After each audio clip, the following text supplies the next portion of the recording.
നമ്മുടെ ഇന്നത്തെ വീഡിയോയിലേക്ക് സ്വാഗതം. രാവിലെ തന്നെ നല്ല ഒരു തിരക്കിലാണ്. തിരക്കെന്താണെന്ന് വെച്ചാൽ ഞങ്ങൾ പുറത്ത് വരെ ഒന്ന് പോകണം. പുറത്ത് പോകുന്നത് ബോംബെയിൽ വരെ പോകണം. ഞങ്ങൾക്കൊന്ന് ബോംബെയിൽ ചുമ്മാ ഒന്ന് കറങ്ങാനായിട്ടും പിന്നെ വേറെ 2-3 ആവശ്യങ്ങളൊക്കെ ഉണ്ട്.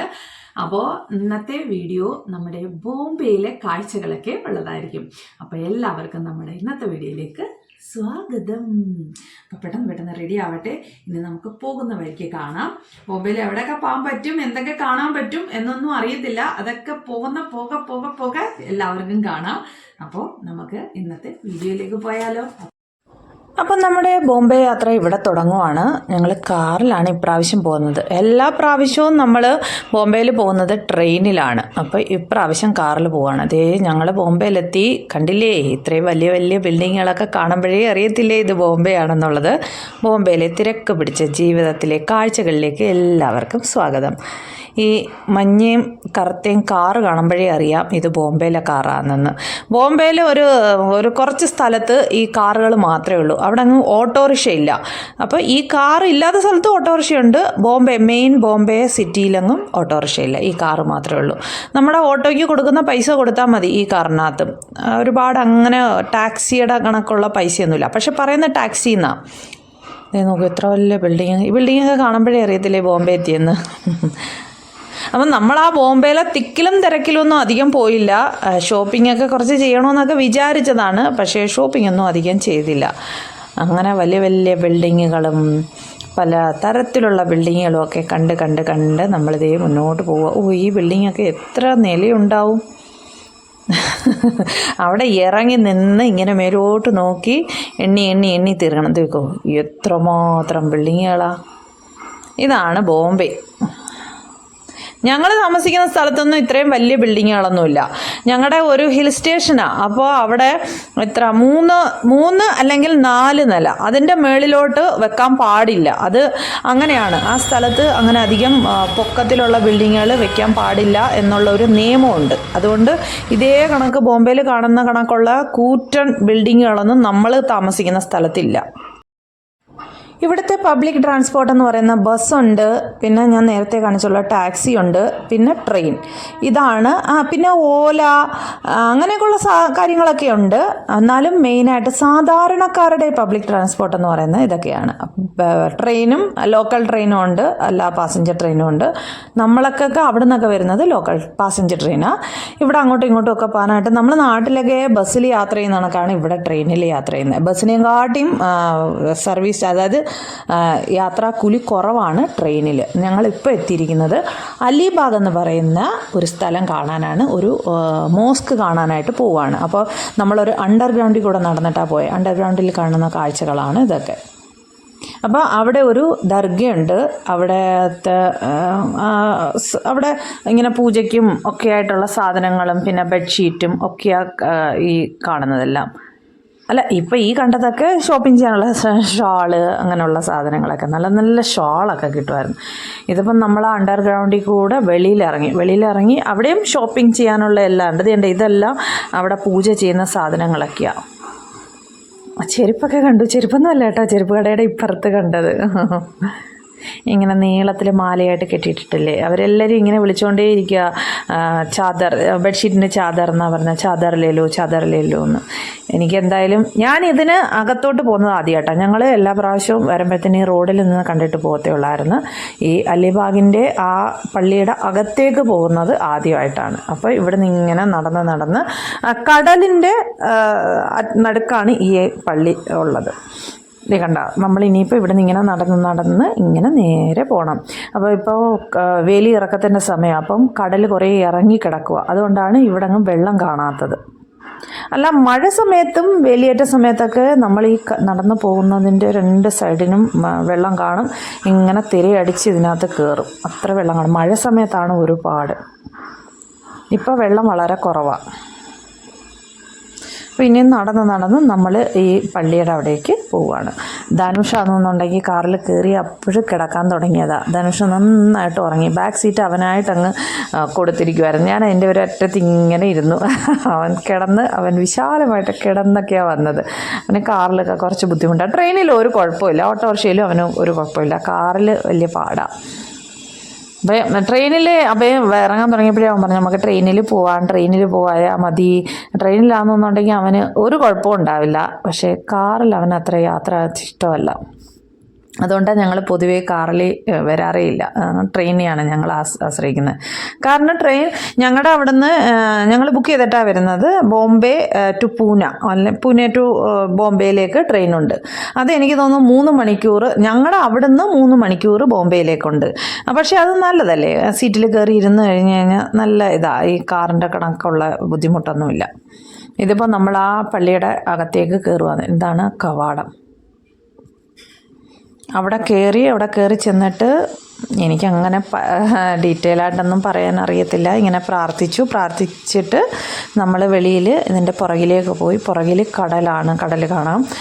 ഇവിടെ വെള്ളമൊന്നുമില്ല ഇപ്പോൾ. ഇത് ചെരുപ്പുകൾ വെക്കുന്നത് നോക്ക്. ഒരു ഫാമിലിയുടെ ചെരുപ്പ് ഇങ്ങനെ അടുക്കി വെക്കും. അപ്പോൾ അവർ നമ്മളോട് ചോദിക്കും എത്ര പേരാ എന്ന് ചോദിക്കും. നമ്മൾ പറയും ഇത്ര പേരാന്ന്. ഒരു ചെരുപ്പിന് 10 രൂപ വെച്ച് അവർ മേടിക്കും. ഇതാണ് പ്രാർത്ഥിക്കാനായിട്ട് നമ്മൾ വന്നത്. ഇവിടെ ഇങ്ങനെ ആ മയിൽപ്പീലി വെച്ച് നമ്മളെ ഇങ്ങനെ മേത്തൂടെ ഇങ്ങനെ തട്ടി ഇങ്ങനെ ഇതാക്കും. ഇങ്ങനെ അവിടെ അനുഗ്രഹിക്കുന്നത്. ഓരോ സ്ഥലത്തും ഓരോ രീതിയിൽ. ഇതാണ് പ്രാർത്ഥിക്കുന്ന സ്ഥലം.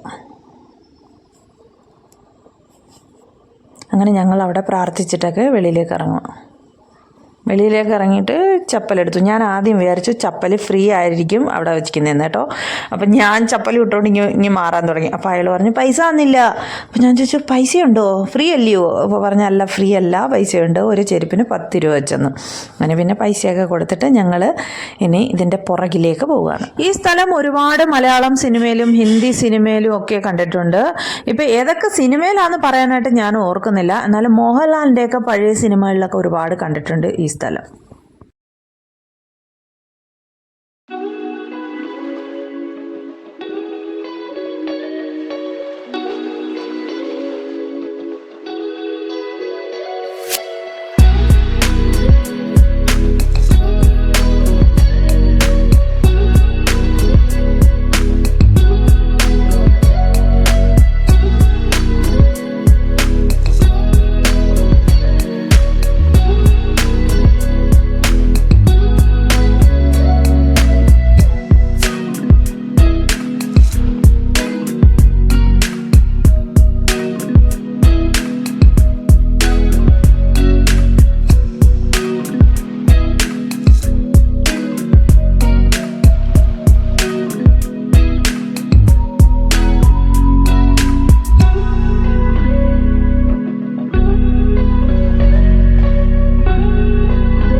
ഇവിടെ കഴിക്കാനായിട്ട് വടാപ്പാവ്, സമൂസ അങ്ങനെയുള്ള സാധനങ്ങളെല്ലാം കിട്ടും. പക്ഷേ നമ്മളതൊന്നും മേടിച്ചില്ല. ഞങ്ങൾ ഒരു ബോട്ടിൽ വെള്ളം മേടിച്ചു.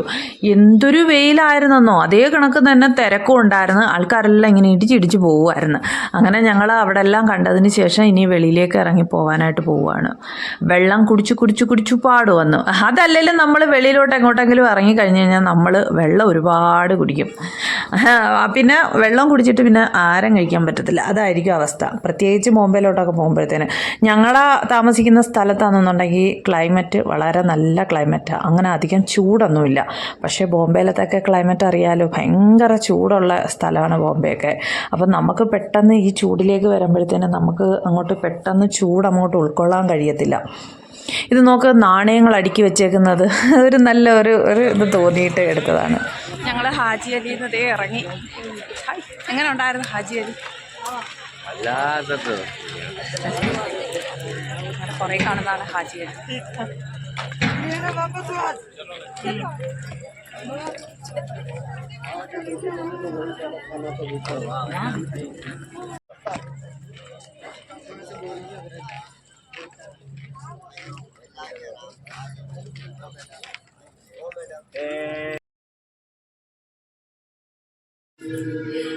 ഈ മുന്നിൽ കാണുന്ന ഒരു വീട് കാണുന്ന ഒരു ബിൽഡിങ് കാണുന്ന കണ്ടോ?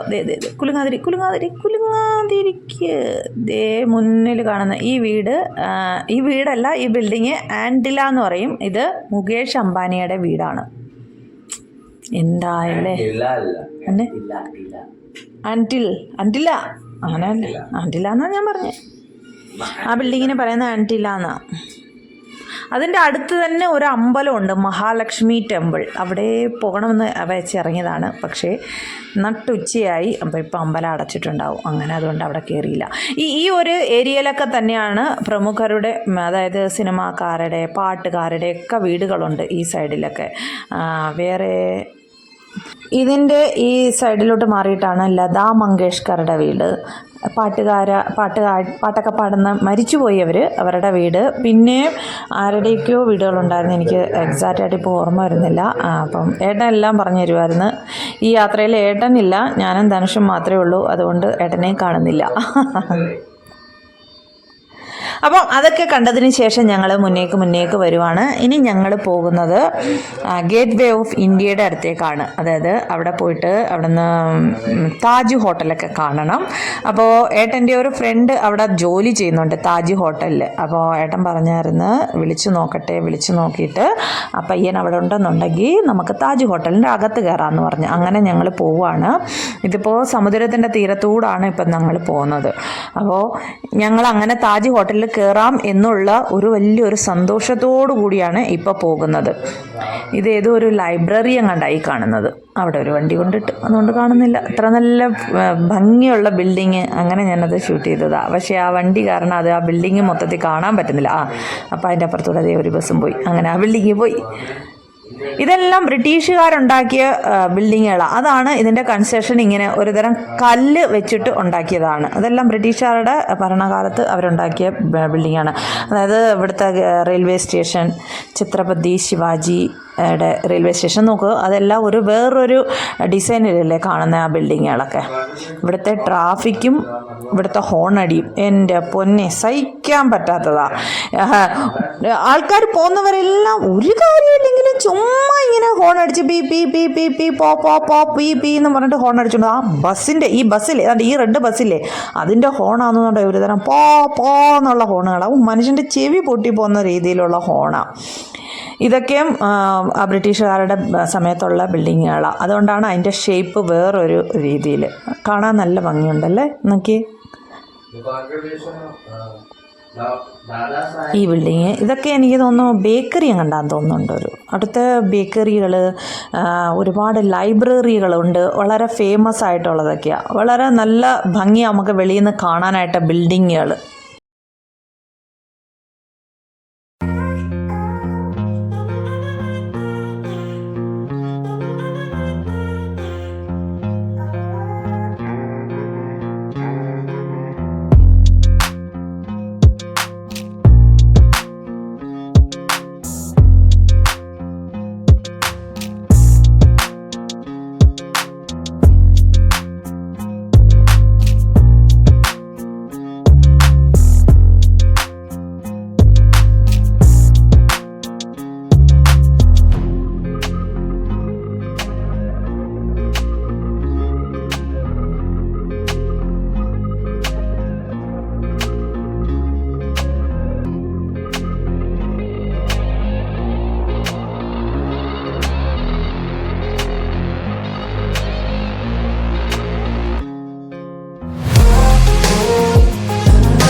ഹോട്ടലിൻ്റെ അവിടെ എത്തി. ഇതാണ് താജ് ഹോട്ടൽ. അരേ വാ, എന്താ ഭംഗി.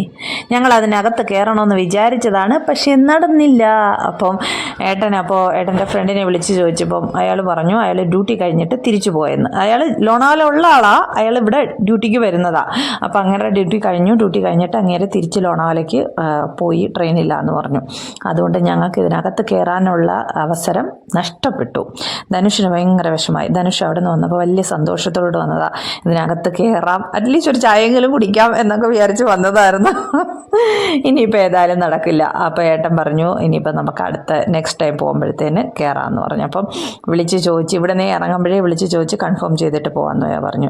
ഇപ്പം ഞങ്ങളിപ്പോൾ അവിടെ ബോംബെയിൽ ചെന്നിട്ടാണ് വിളിച്ചത്. ഇപ്പോൾ താജിൻ്റെ അങ്ങോട്ട് പോകണോ പോണ്ടേന്നൊക്കെ ഉള്ള ഒരു തീരുമാനത്തിലായില്ലായിരുന്നു. അപ്പോൾ താജിൻ്റെ അവിടെ ചെന്നിട്ടാണ് ഞങ്ങൾ അവിടെ ഏട്ടൻ്റെ ഫ്രണ്ടിനെ വിളിച്ച് ചോദിച്ചത്. അപ്പോൾ പറഞ്ഞു ഡ്യൂട്ടി കഴിഞ്ഞിട്ട് പോയെന്ന്. അതുകൊണ്ടാണ് കയറാൻ പറ്റാഞ്ഞത്. ഒരു പ്ലാനിങ് ഇല്ലാതെ ആയിപ്പോയി. അതുകൊണ്ട് അത് അവിടെ കയറുന്നത് മിസ്സായി.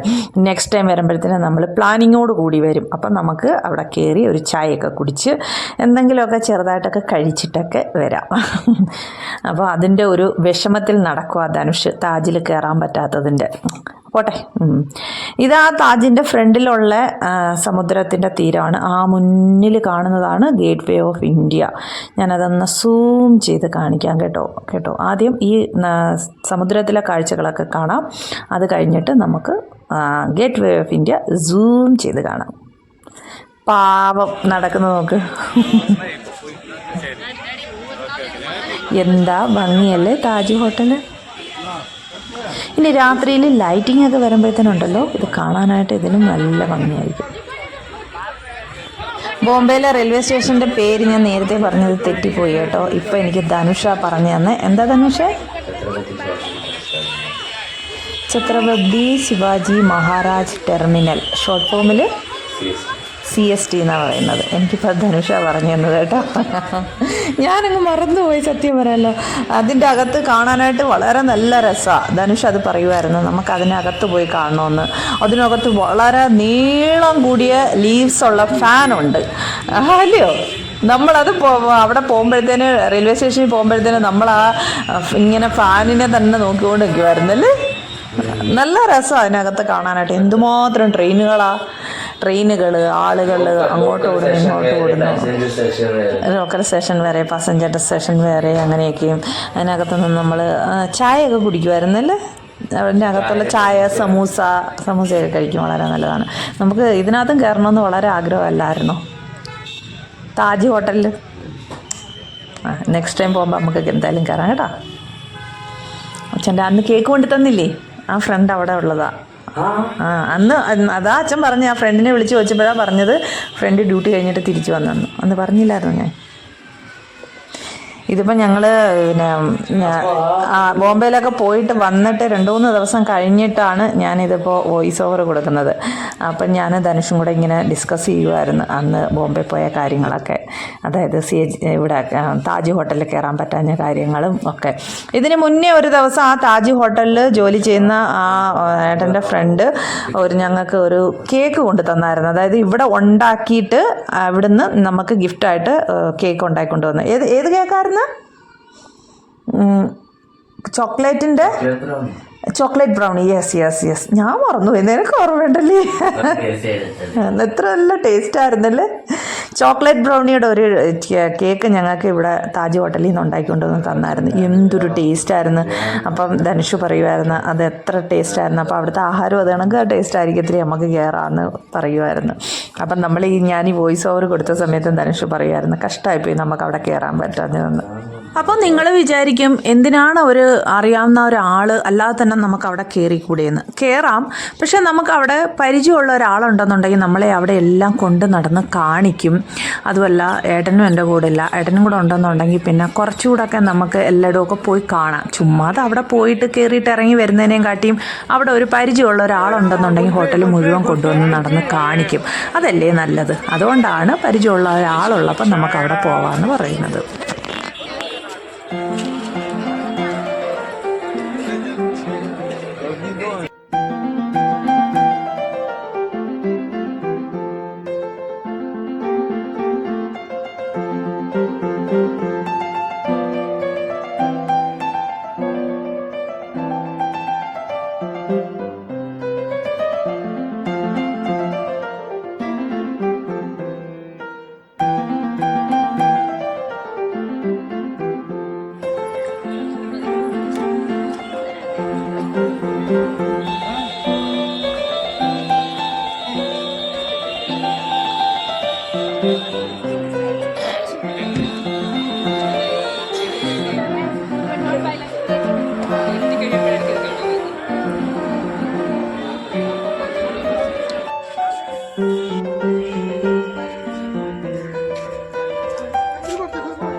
അങ്ങനെ ഞങ്ങൾ നിന്ന് രാത്രിയായി. കുറേ നേരം ഞങ്ങൾ അവിടെ നിന്നു. ഞങ്ങൾ അവിടെ നിന്ന് ഐസ്ക്രീം മേടിച്ച് കഴിച്ചു, കുൽഫി കഴിച്ചു, പിന്നെ കടല, കപ്പലണ്ടി അങ്ങനെയുള്ള സാധനങ്ങളൊക്കെ വിൽക്കാനായിട്ട് അവിടെ വെച്ചിട്ടുണ്ടായിരുന്നു. അതൊക്കെ മേടിച്ച് കഴിച്ചു. പിന്നെ അവിടെ കുറേ നേരം ഇങ്ങനെ ഇരുന്നു. നല്ല രസം അവിടെ അങ്ങനെ ഇരിക്കാനായിട്ട്. ഇപ്പം നോക്കൂ, ഇരുട്ടായി തുടങ്ങി, ലൈറ്റുകളൊക്കെ തെളിഞ്ഞു തുടങ്ങി. അപ്പോൾ നമുക്കിനി ബോംബെയിൽ രാത്രി കാഴ്ചകളൊക്കെ കാണാം.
അങ്ങനെ രാത്രിയായി. ഇപ്പോൾ നമ്മളിനി തിരിച്ച് നമ്മുടെ വീട്ടിലേക്ക് പോവുകയാണ്. അപ്പോൾ ഇപ്പോഴും ബോംബെ തന്നെയാണ്. ഇനി ഏതാണ്ട് ഒരു രണ്ട് മണിക്കൂറോളം എടുക്കും, 2-2.5 മണിക്കൂർ എടുക്കുമെന്ന് തോന്നുന്നുണ്ട്. എനിക്ക് ബൈ റോഡ് എത്ര സമയം എടുക്കും എന്നുള്ള എക്സാക്റ്റ് അറിയാൻ വയ്യ. അപ്പോൾ ഇന്നിപ്പോഴത്തെ വീഡിയോയിൽ ബോംബെയിലെ കാഴ്ചകളൊക്കെ എങ്ങനെ ഉണ്ടായിരുന്നു എന്നൊന്ന് പറയണേ. അപ്പോൾ നമ്മൾ ഇന്നിപ്പോൾ ഒരുപാട് സ്ഥലത്തൊന്നും പോയില്ല, 2 സ്ഥലത്തേ പോയുള്ളൂ. ഇനിയിപ്പോൾ നമ്മൾ വേറെ ദിവസം ട്രെയിനിൽ വരാമെന്ന് വിചാരിക്കുന്നുണ്ട്. അപ്പോൾ ഒരുപാട് സ്ഥലങ്ങളിൽ പോകണം. ഇവിടെ അമ്പലങ്ങളുണ്ട്, സിദ്ധിവിനായക ടെമ്പിളുണ്ട്, പിന്നെ മഹാലക്ഷ്മി ടെമ്പിൾ, പിന്നെ നമ്മുടെ ഗുരുവായൂർ അമ്പലങ്ങളൊക്കെ ഉള്ള അമ്പലമുണ്ട്. South India 2-3 അമ്പലങ്ങളുണ്ട്. ഒരു സൗത്ത് ഇന്ത്യൻ ഹോട്ടലിൽ കയറി ഫുഡ് കഴിക്കണം, അങ്ങനെയൊക്കെ ഉള്ള ഒരു ആഗ്രഹങ്ങളൊക്കെ ഉണ്ട്. അപ്പോൾ അതിനായിട്ട് ഞങ്ങൾ വേറെ ദിവസം വരും. അപ്പോൾ ഞാൻ എല്ലാവർക്കും ആ കാഴ്ചകൾ ഷൂട്ട് ചെയ്ത് എല്ലാവരെയും കാണിക്കുന്നതായിരിക്കും. അപ്പോൾ നമുക്ക് ഇന്നത്തെ വീഡിയോ ഇവിടെ എൻഡ് ചെയ്യാം. ഞങ്ങളിതിപ്പോൾ വലിയൊരു ടണലിൽ കൂടെ പോകുമായിരുന്നു.